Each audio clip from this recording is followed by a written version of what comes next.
If you watched The Mummy, you probably think the Book of the Dead is a scary black book that summons sand monsters. Wrong.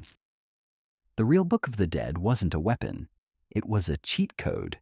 It was a strategy guide called Going Forth by Day, and you bought it to help you survive the most dangerous video game ever created, the Egyptian Afterlife. You see, dying in Egypt was just the beginning. Your soul had to travel through the Duat, a netherworld filled with demons, fire lakes, and snakes with knives. If you didn't know the magic passwords, you got eaten. That's why you paid a priest to write this scroll for you. It contained all the passwords, maps, and spells to hack the system.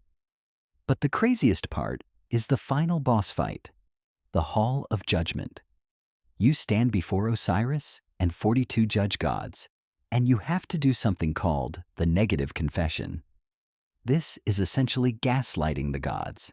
You have to look them in the eye and say, I have not stolen, I have not killed, I have not lied.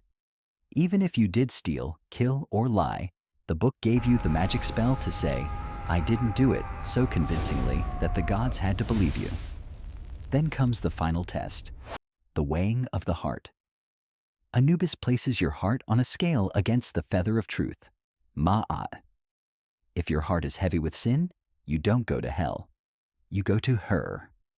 Ammit, the devourer, part crocodile, part lion, part hippo. She is the garbage disposal of the universe. If she eats your heart, you don't suffer eternally. You just cease to exist. Permanent game over. But here is the ultimate red flag. The Book of the Dead was pay to win. If you were rich, you bought a 100-foot-long scroll with the best, high-tier spells and beautiful art. You were basically guaranteed entry to paradise. If you were poor, you got a cheap generic scroll with spelling errors. Good luck with the demon snakes. So, the Book of the Dead isn't about holiness. It represents the most human desire of all. We don't want to be judged for our sins. We just want a loophole to get into heaven.